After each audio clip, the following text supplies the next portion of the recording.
Welcome to another video. As you may know, this channel raises awareness and education about homelessness. One of the most important places when it comes to aiding a person dealing with homelessness is in fact a homeless shelter. I visited a shelter to get some clarity on what really takes place in these facilities. You hear so many different stories, but I wanted to see for myself. Here's what I was able to learn. What's up, guys? It's your boy Rico the Trainer, and today I'm here at the Breaking Bread Shelter. And who do I got the pleasure of speaking to today?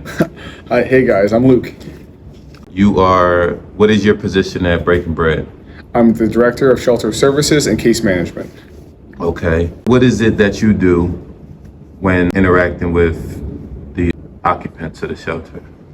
Pretty much everything. So we do everything from their immediate needs to placing them in a cot, or just a meal for the day, or a shower, charging your phone, to more long-term systemic case management where we're trying to get them their benefits turned on, their cash assistance, housing, you name it, we try to meet the need. Okay.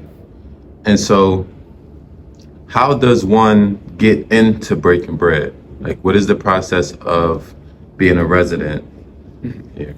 No problem. So in Delaware County, you have to join the wait list, unfortunately. Then from there, the county assigns you to one of the open shelters. So it's not specifically to Breaking Bread. You typically go, like I said, through the county outreach, and then you're placed to an open shelter. Okay, so you won't know where you'll end up. You'll just end up somewhere in the vicinity of Delaware County shelters. Correct.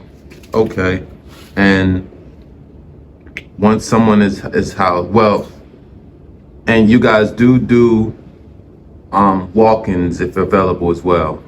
Yes, so we do allow for walk-ins.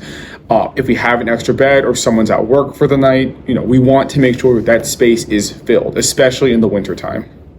Okay, so what's the stipulation for people that just wants to come in for a night and find shelter? We welcome everyone.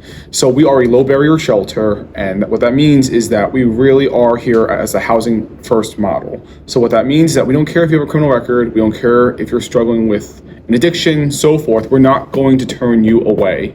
Because, for example, how can you possibly get to your appointments if you're fighting for life on the street, right? So the only two rules we really have is no violence on site and no using on site. Okay. Cool. And so is it like a first come, first serve thing with beds and capacity? Yes. So like I said, so we have 17 who come in through the county who are registered with us. So their places are consistent. But then during the winter when we have code blue beds, those are the walk-ins. So that is not consistent. Walk-ins are first come, first serve, or like we said, until the county places you at our site when we have vacancies. Okay. So for our residents, what are their rules for, maintaining their bed? So like I said, we are low barrier, so really just as tidy as they can make it. So we understand that a lot of our clients, especially with this population, they suffer from mental health and from, XYZ, a slew of conditions. So we help them to the best of their ability, keeping their space tidy. However, that would not be a reason for discharge unless, like I said, it was leading to a violent crime. Okay. And is there a certain time that they have to be there and a certain time that they have to leave? So yes, I'm not thrilled by it, but it does make some sense. There is a curfew at 9 p.m. during the other seasons, 5 p.m. during the winter. And we don't mean that in a strict way. It's because there are only so many shelter spaces and we want people, to not freeze to death in the winter. So what we say is that, you should be here by 5 or 9, depending on the season. And if you're not here by that time, you're still registered with us, but you lost your space for the night because we had to get someone else off the street. I'm sorry. If you had a hotel for the night, or you were staying at a friend's for the night, that's great, but we need to give that space to someone else, as we mentioned, for the walk-ins. Okay, that makes sense. What's the procedure for if someone doesn't follow the rules? Like if they don't make curfew, or if they're a resident and they don't come for a certain amount of days, is there any violations, or is there like a 3-strike rule? Yes, actually, you hit the nail on the head. So it's not so much us, it is the county's rule that it's 3 strikes, you're out. If you miss 3 consecutive days without informing me or my team, we have no choice but to discharge you, because the assumption is, A, you've probably found a place to stay, and then B, like we said, with the need so big in Delco, we need to put someone who does want to utilize that space, just to be fair, and like especially in the winter time. If they're using on site, which is one of the major, one of the only 2 rules, we strongly encourage them to utilize rehab or other similar services, because we'll inform them Breaking Bread is not equipped to support that person and that they need to go to the appropriate services. Okay. So I meet people and I connect with different people on the streets every day. And so if I came across someone and they were looking to be housed, and I told them that, hey, I know this place, Breaking Bread, what would be the first step that I would have to tell them to do to get into Breaking Bread? Sure thing. The first absolute step is that they need to call us. Call us and call the county. So I need to know their name and some of their personal information. I gotta know, bare minimum, I gotta know your legal name, your date of birth, and your social security. And that's not to be nosy, it's because we need to keep data. And like we said, in order to get, for example, housing vouchers, your insurance, cash assistance, I need to know the bare minimum of who you are in order to assist you. So that's the first thing, is call us and be comfortable with giving your information, but it is HIPAA protected. And then we can just go from there. Okay. And is there an assessment procedure for like the mental health of a person? Like, how do you go about dealing with, figuring out how to deal with someone's mental health? Definitely. So there are 2 avenues. So anyone who is unhoused in Delaware County who wants to receive state services has to have what's called a CE, a coordinated entry. So that assessment does cover all of that. It covers housing history, potential domestic violence, addiction, mental health. So that's the very first screening right off the bat to see, hey, what's going on, where can we meet you, and how can we best support you? And then myself and my team, we run miniature mental health examinations. So just by observing you, like, we are seasoned enough, we can tell if you're going through withdrawal, or do we feel that, you're suffering from XYZ, or you might potentially have an intellectual disability or a learning disability. We do those assessments right off the bat so we can just get a general idea. We're not diagnosing yet, but just as a baseline of where we can meet you and best support you. Okay. So, I've, come across a lot of people and also a lot of opinions, through YouTube and other platforms about shelters.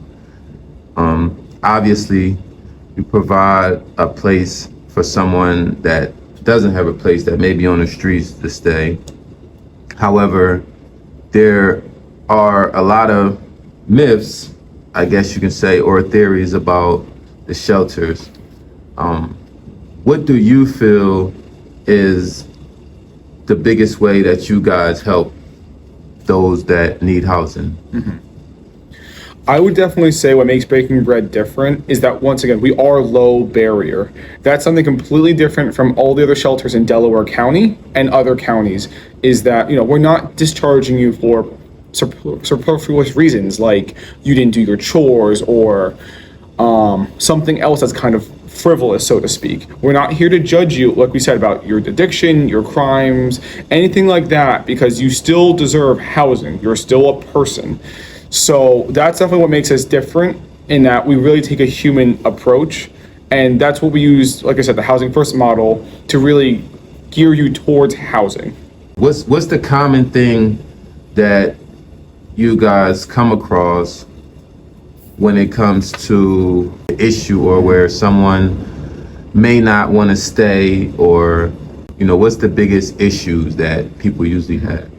I would definitely say distrust of the system and how long the system takes. HUD, the federal government, says that a shelter stay should be maximum 3 months. And if you check any shelter, I can guarantee you, we are not housing people within 3 months. I think 45 days is actually the preferred, and it's taking, for some clients, years to be housed. So some clients have completely given up trust in the system, in the shelters, housing, everything. So for a lot of our clients, it's just building that rapport, building that trust. Some people give us fake names. And like as mentioned, I can't help you if you don't have a legal name in the system. So I'm trying to win their trust, but they don't trust me, they don't trust the system. And just getting that first foot in the door can take months, which only further compounds the issue of how long it takes to house someone. Right. That makes a lot of sense. How do you feel, or how do you guys go about dealing with, you know, the people that have addictions? How do you go about helping them? So first off, we never judge them for that. It's an addiction. They cannot help it. It's a mental health condition. However, we do try to refer you out to as many outpatient rehab programs as possible. Thankfully, there's a ton in Delaware County.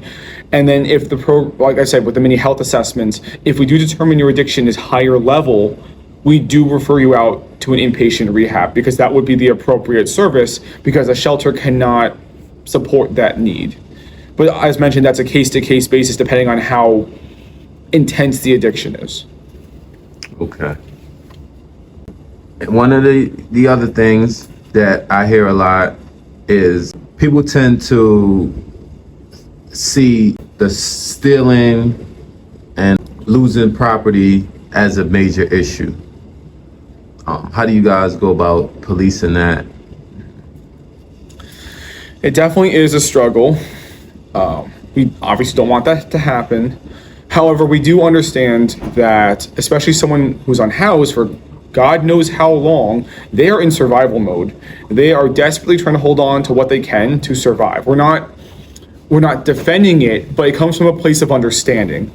So the first thing we do is that we do tell all of our residents, there is no stealing, there are no crimes on site. If they need something, they need to ask staff. And we just keep drilling that into our residents' heads, is that, we will, if you are hungry, we will give you more food. If you need more clothing, we will give you more clothing. Please do not steal from your fellow residents, because we have the supplies and the support, but you have to communicate. So we kind of put it back on them. We're not penalizing them, but we're reminding them that we can address that need. We're more so erasing the need for stealing and for looting. So we actually don't have a ton of that in our shelter. Okay. And another elephant that I've come across is not necessarily at Breaking Bread, but just shelters in general. Some people, they don't want to be in because the fear of bed bugs. How do you guys go about, keeping that out of Breaking Bread? Well, yeah, that's definitely an issue with all community spaces, especially when we have like 10, 15, 100 random people staying in the same place for the night. So thankfully, Delaware County does give us a budget for routine maintenance with infestation. So even if we don't have an infestation, we still have exterminators come around on a routine basis. Ours comes twice a month just to spray, check the cots, check the different areas. So we do have that covered in Delaware County, thankfully. Okay, that's good, because that's some of the people I've connected with, some of the interviews I've done, that's a major red flag, and a lot of people have had those experiences, and that in itself will keep people from, wanting to be a resident in the shelter.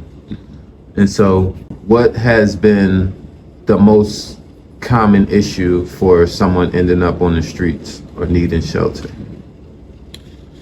So, the issues can really vary.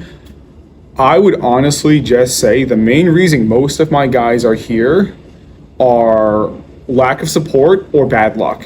So half of my guys fall into the bad luck category, where I remind everyone, everyone is pretty much one broken leg away from being unhoused. If Absolutely. You can't work, if you lose your insurance, good luck paying that health bill, That's a fact. So first off, it's bad luck. It could literally be any of us. Secondly, the system sometimes fails the residents. So you've met a few of my guys with severe schizophrenia. They should not be here. Their insurance, their family, their support networks should be supporting them and getting them, like we call it CRR, so like supportive housing. But for some reason, these individuals have slipped through the cracks and they're in our shelters. So a lot of them, veterans, victims of domestic violence, as I said, those with serious mental health, intellectual disability, they have services. They should not be here. But for one reason or another, they slipped through the cracks, and we're trying to get them back into the spotlight so that the appropriate resources can come back and, house and support these individuals. Okay. And what do you see as the biggest need for help as far as the residents? Like, do you see that it's usually a need for more so mental health help, or addiction help, or abusive help? What's the most common in terms of? Yes, I hate to say this, it's more staffing all across the board. Domestic violence, understaffed. Intellectual disabilities, understaffed. VA, understaffed. We're very thankful at Breaking Bread, where I'm actually overstaffed. But with every other service being so swamped, I can't refer my guys out to the appropriate services, and we ourselves are just a shelter. I can't produce a housing voucher. I have to refer you to the appropriate program. So the entire system, honestly, needs way more support, way more staffing, so that the shelter can better refer people out. Basically, it has to start from the top overall. Definitely. Staffing, whatever the needs are. Do you feel that the residents are like making progress when they come in, or do you feel like it's just kind of a stagnant place that they, just seek housing? I am happy to say that we are always moving. So we've placed about 17 individuals in the last 4 months, and everyone in the shelter right now has a game plan. Everyone is working on something towards their housing, towards whether it's family unification, applying for a housing voucher, getting a job so they can just move into their own apartment. Every single person in that shelter is working on something.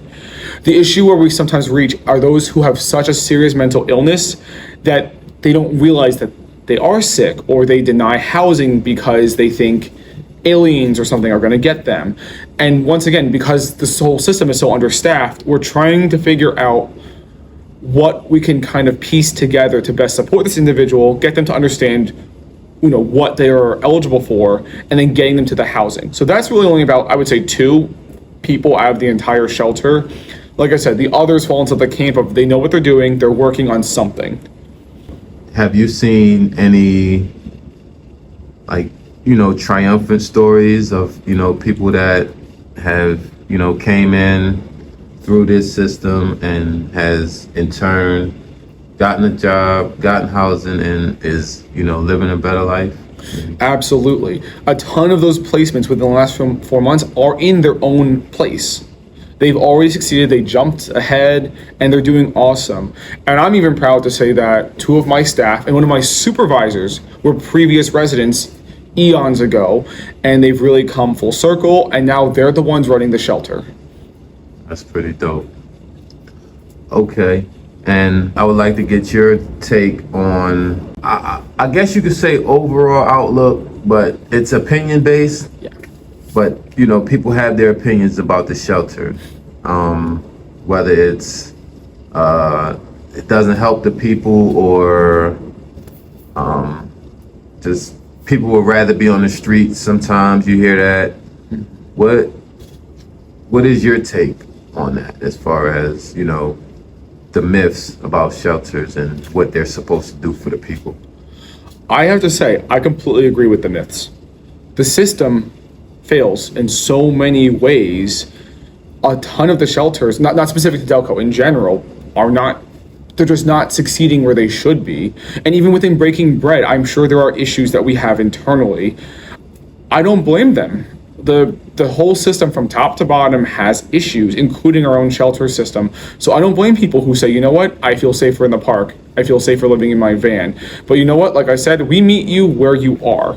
We're also case management. So we're not just supporting those in the shelter. Anyone in Delco who is unhoused or who's missing their heating bill or just feels unsafe or feels like they have to move, we're supporting all of them. That's why we have this office here. So we meet you where you are. So even if you do have those myths about the shelter, we still want to help you and, get you to a better place. Right.